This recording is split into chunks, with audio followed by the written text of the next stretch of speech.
Welcome to Within and Out Relationships Podcast, the podcast where we explore all types of human connections while emphasizing building a strong connection within.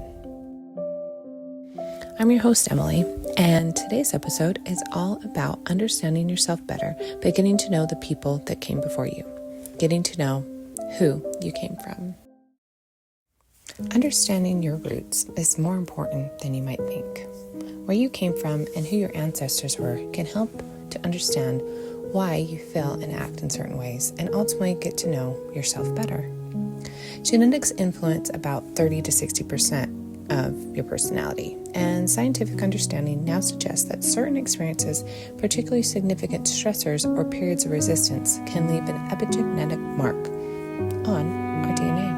Epigenetics, the literal meaning is above the genes, so they are changes that don't alter the genetic code itself, but can influence how genes are expressed. So your ancestors' sleeping patterns, how much they exercise, their diets, their mental health, if they're exposed to high levels of stress, all influence the epigenome, and then they can pass that on to future generations. You can think of epigenetics kind of like a director for your genes, controlling whether they are turned on and off without changing the DNA script itself. It's part of the nature, part of us. Things are passed down to us that we can't control until we decide we want to understand and process those things and heal your body and mind. In her book, The Ancestor Syndrome, psychotherapist Anne Anslin Schwarzenberger recounts the story of a man she called the butterfly chaser, who was depressed and compulsively broke rocks. An investigation to his family history revealed a grandfather who had been a bank robber and was later sent to break rocks for forced labor before being executed in a gas chamber. The patient, who had no conscious knowledge of his grandfather's story, was unknowingly reenacting the trauma. Learning the truth motivated him to seek therapy and begin the healing process. Studies on the historical trauma of slavery and ongoing systemic racism have created shared stress across generations. This stress manifests in a general distrust of dominant social structures and is passed down through parental warnings and internalized survival mechanisms. And studies on the next generations of Holocaust survivors found that they have different stress hormone regulation, or cortisol, compared to a control group, potentially predisposing them to anxiety disorders. Those children and grandchildren of survivors have been found to have higher rates of depression and post-traumatic stress disorder compared to that control group. Similar studies on populations exposed to famine, like the Dutch hunger winter, showed lasting epigenetic changes related to metabolism in their descendants. Just knowing that we aren't truly a blank slate when we are born, but we hold ancestors' past experiences, traumas, and even good fortunes in our makeup, can make you understand why you experience frustrations in your life when you never before knew where it came from. Epigenetics can be reversible, so we don't have to think of it as something permanent like our actual DNA sequence. But the first step in changing something that is a challenge is to find out the root cause. And the root cause might just be one of your ancestors. So knowing just how important that is for everyone to know their past, I decided to deep dive into my family history and wanted to not just know their names, dates of birth, where they lived, pictures, which is all great and important, but I wanted to find out who they actually were. Through lots of research, I found a lot of interesting and pretty tragic events that unfolded. The first ancestor story I want to share is the life story of one of my immigrant ancestors. Immigrants are who made our country. I'm very grateful to all my immigrant ancestors who sacrificed so much and made the long and challenging journey to this free country so all of their descendants could live the way they wanted. I am also grateful to all the other millions of immigrants from all the different countries that came here and who share their culture, which is the reason why the United States is as interesting and wonderful as it is. I believe that all immigrant stories should be shared.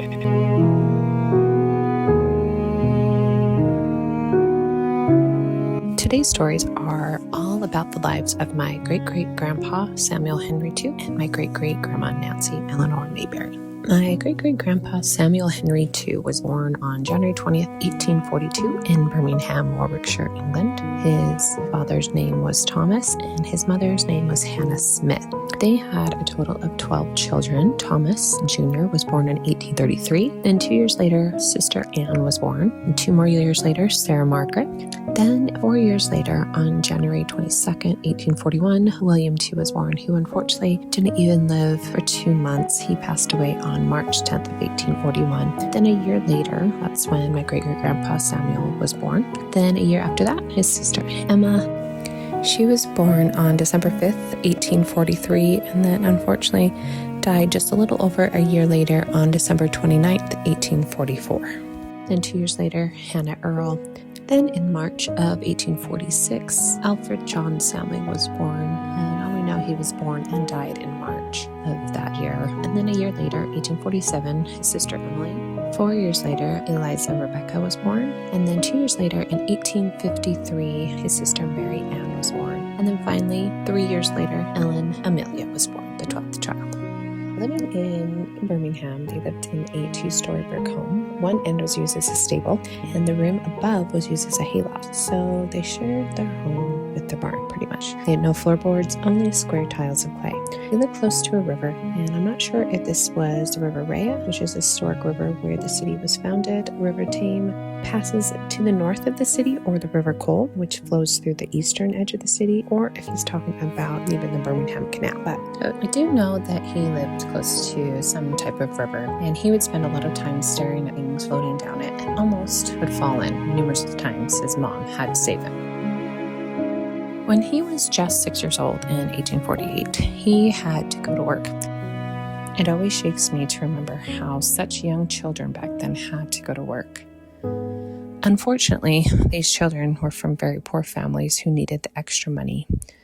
So they had to send their as young as 5-year-old children to work. They had to be done with childhood and start contributing to their family. Children were preferred for their small size and low wages. They often suffered injuries and chronic illnesses.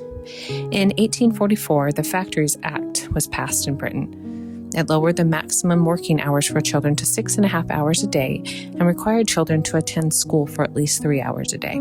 It also prohibited them from cleaning machinery while in motion. Many children still worked 12 to 16 hours a day in horrible conditions.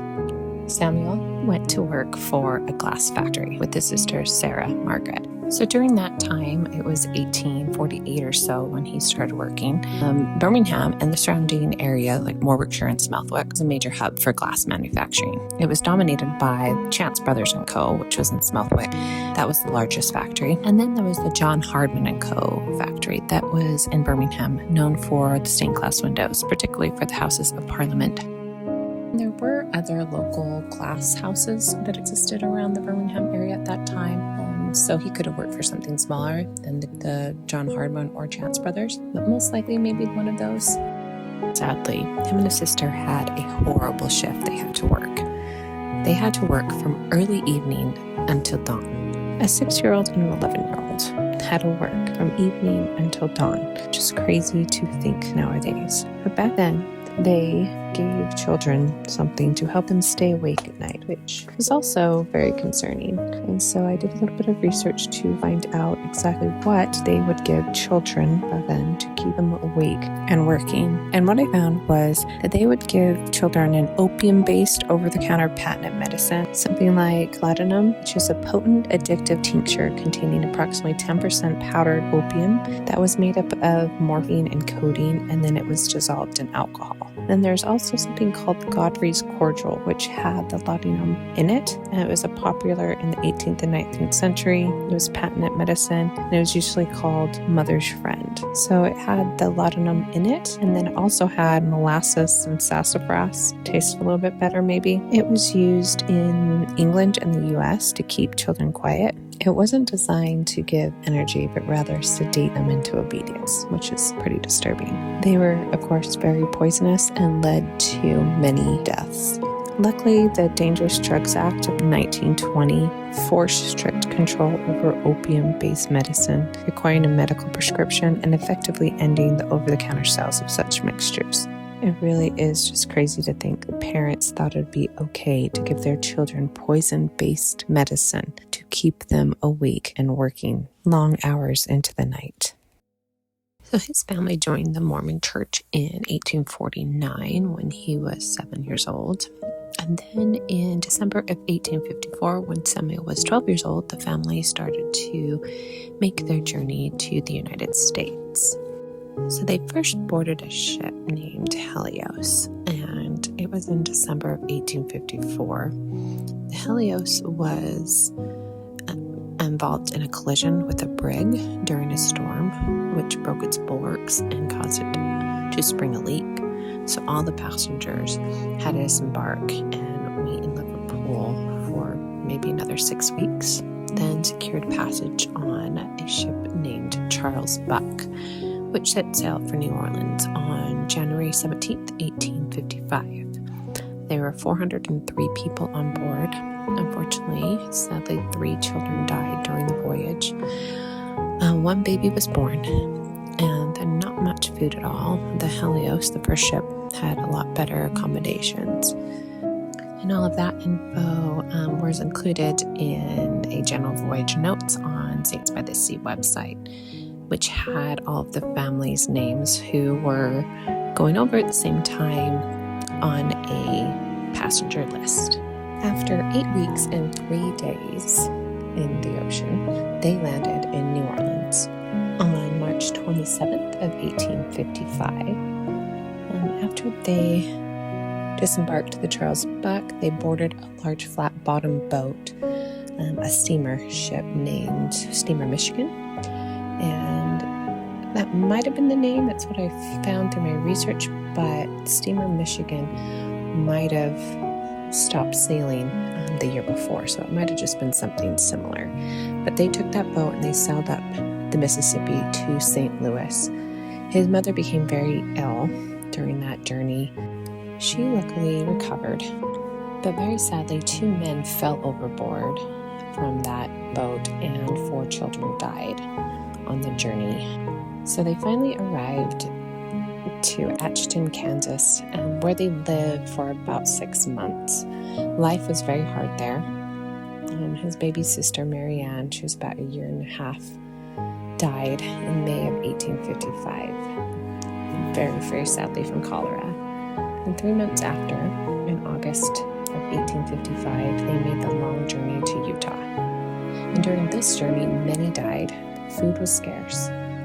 Finally, on October 26th of 1855, the family made it to the Salt Lake Valley. After staying in Salt Lake for only 2 days, they were taken to Springville by his older brother, Thomas II Jr. He had preceded the family to the United States about 4 years earlier. Thomas Jr. was 17 when he left England in 1851, and he made the journey with a really good friend of his.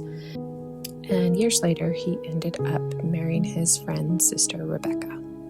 Springville is 50 miles south of Salt Lake, so it would have taken them about 2 to 3 days to walk there. And by the time that they arrived in Springville, Samuel was 13 years old. For 3 years, he made his home with an old couple who had no children. I'm not exactly sure why he had to live with this old couple, but I'm guessing they had room and needed some help, so his parents had him stay with them. During this time, he didn't have any shoes and his feet were always hurting. Quite frequently, he had to help guard Springville during the night. And when he was 17, he made 3 trips east to help guide immigrants to Utah. Then sometime after 1865, he was called into Utah's Black Hawk War. Utah's Black Hawk War was from 1865 to 1872. It was the longest and bloodiest conflict in Utah history, led by Ute War Chief and Tonga Black Hawk. In the city of Manti, a meeting intended to resolve cattle thefts turned violent when a drunk settler, John Lowry, assaulted a Ute leader named Yenny Wood. I don't know much detail about his days fighting in that war, but he did receive a medal for his service. When he was still young and living in Springville, he hauled logs for early houses. And then later, he started making the first dobies, which are small cement precast concrete blocks used in construction to support rebar or wire mesh at specific heights. He became a brick mason and plasterer by trade and built schoolhouses and homes. He was also a large landowner in Springville. When Samuel was 28 years old, he married my great-great-grandma, Nancy Eleanor Mayberry. I'm not sure when they met exactly or how long they knew each other before they got married.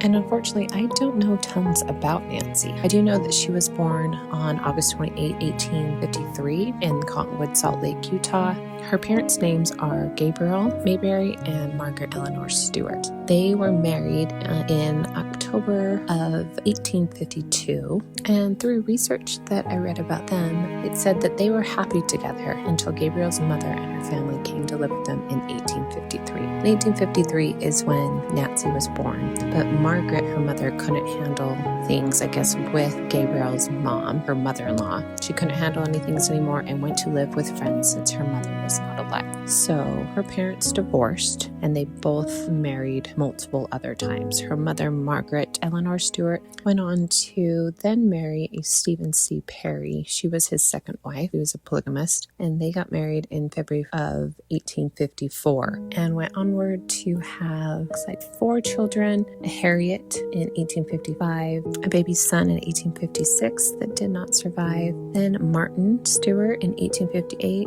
and then Isabel Marie Perry, who only lived one day. Then it looks like about 10 years later, she got divorced from Stephen Perry and remarried a Cornelius George Van Leuven. She was also his second wife. I believe he was also polygamist. They had 4 children: Marticia in 1868, Cornelius in 1872, Zena in 1874, and Catherine in 1876.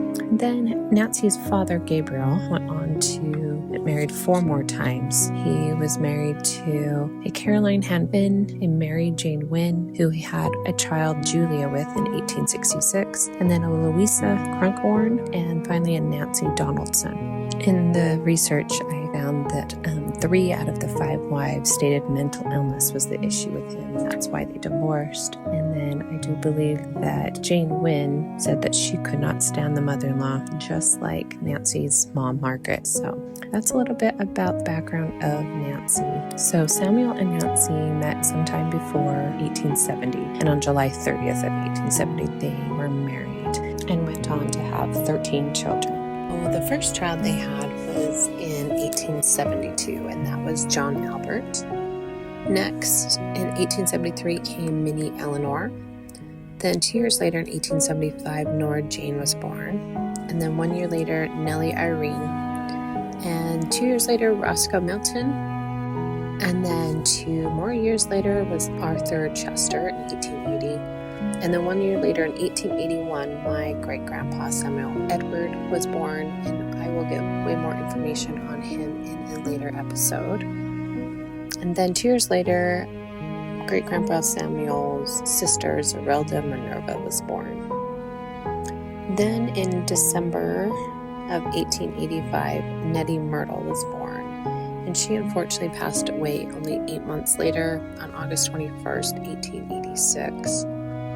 And then the next year, March 25th of 1887, Myron Willis was born, who only lived to be 1 year old and about 8.5 months or so. He passed away on December 18th, 1888. The following year, on September 2nd, 1889, Alma Reed was born, who only lived 6 months and passed away on March 18th, 1890.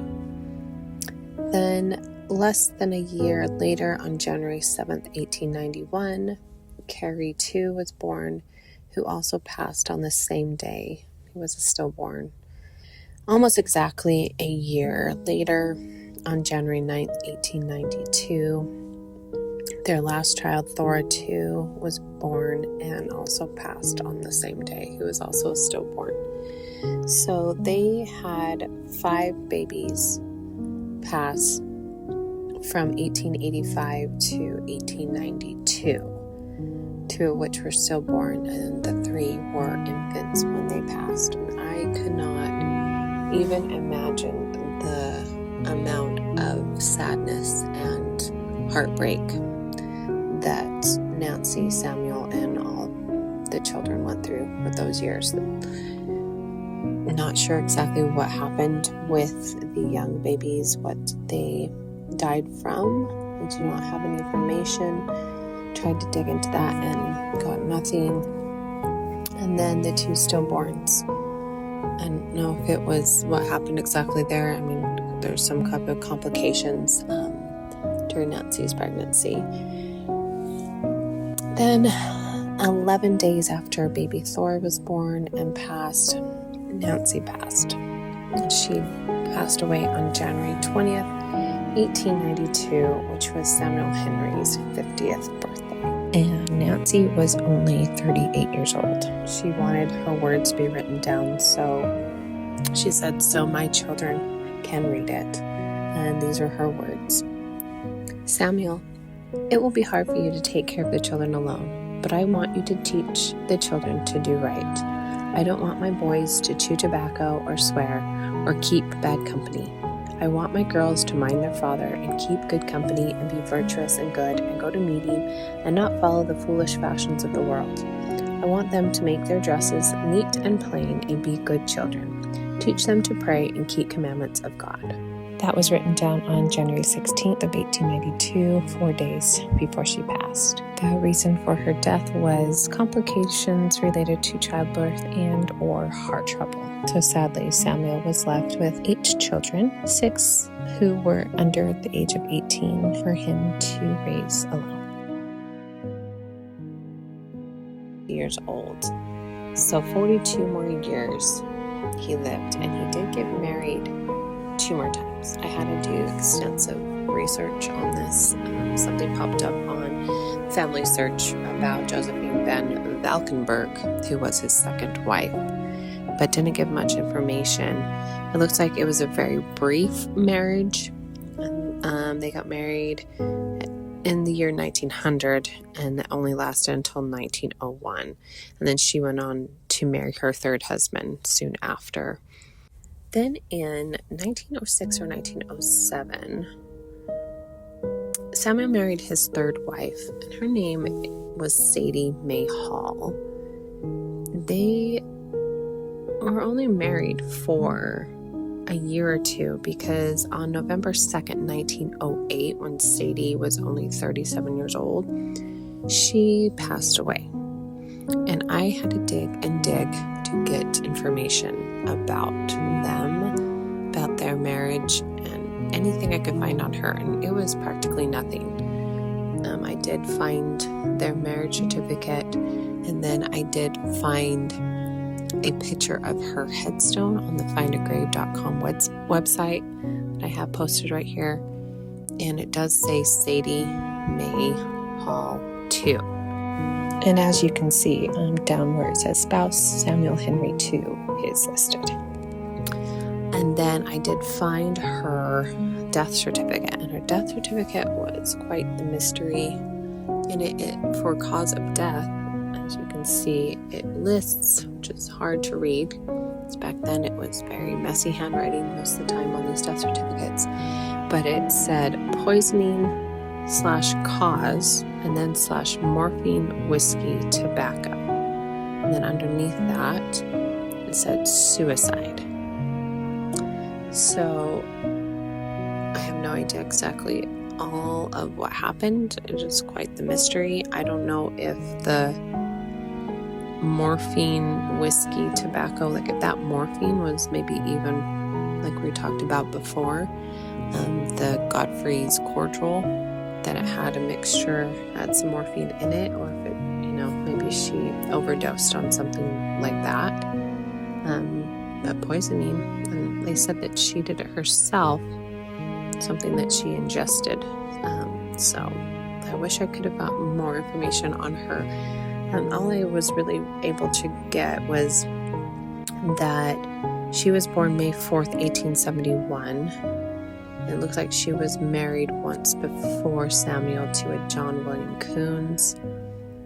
And they had 2 daughters, a Marguerite Coons, who I'm not sure how long she lived, and the second daughter, Marjorie Margaret Coons, who was born in 1892 and died in 1927. So besides that, I wasn't able to get much information on her or even a picture, which is sad to me. I would like to be able to honor everyone and have a picture and a story for everyone, but you can only do so much. If somebody out there is listening to this and your relative is Sadie Mae Hall too, I would love to hear from you. It would be great to be able to report. So after Sadie passed in 1908, it looks like Samuel did not remarry again. Passed on his 86th and 90th birthdays. There were newspaper articles written about him. The article written on his 86th birthday said that Mr. Two immigrated to Utah in 1855 and settled at Springville, where he lived until coming to Salt Lake 20 years ago to make his home with his children. He is still hale and hearty and expects to live to the century mark. The aged pioneer has many interesting stories of experiences in the Black Hawk Indian War and in making 4 round trips between Salt Lake and the Missouri River ox team. And then on his 90th birthday, part of the article said, born at Birmingham, England, January 20th, 1842, Mr. Two came to America when but a lad and crossed the plains. After settling at Springville, Utah, he made 3 trips across the plains for immigrants. In 1871, he married Nancy E. Mayberry. During the Walker, Tinnick, and Black Hawk Indian uprisings, he fought in the army as a volunteer. In the following years, he engaged in the building business in various parts of the state. Mr. Two has been an active church worker all his life. Samuel passed away on December 6, 1934, about a month and 2 weeks shy of his 93rd birthday.